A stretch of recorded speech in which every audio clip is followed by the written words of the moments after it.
বেগুন। যার কোনো গুণ নেই তার নামই বেগুন।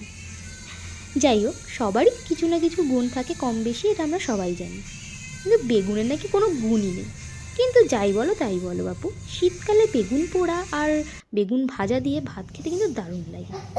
তাই আর শনিবার বেগুনটাকে পুড়িয়ে নিলাম, আর সামান্য একটু ধনেপাতা, কাঁচা তেল মানে সর্ষের তেল আর একটু লঙ্কা দিয়ে ঝালঝাল করে মেখে, মানে শীতের দুপুরটা যেন জমে যায়। তবে এই বেগুন মানে যার কোনো গুণ নেই, তাকে নিয়ে একটা ইতিহাস আছে। আর সেই ইতিহাসটা কি তোমরাই দেখো।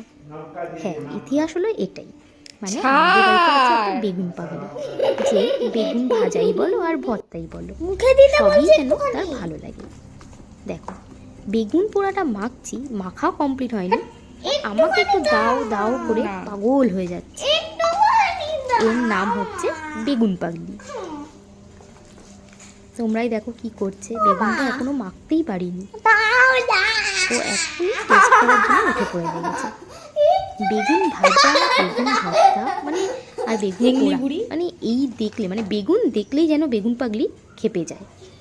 সবে মাত্র ড্রয়িং ক্লাস থেকে এসেছে, আর এসে যেই দেখছে বেগুন পোড়া মাখছি, আর ওনার খেলনামো শুরু হয়ে গেছে, যার জন্য ওর নামটাই আমি দিয়ে দিয়েছি হিন্দি।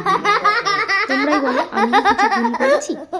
এরকম যদি মাখতে মাখতেই কেউ চেয়ে বসে যে আমাকে দাও আমাকে দাও, দেখো হাতটাকে কেমন করে ধরে রেখে দিয়েছে। তার জন্য ওর নাম আজকের থেকে হেংলি বুড়ি, দুষ্টু হেংলি বুড়ি।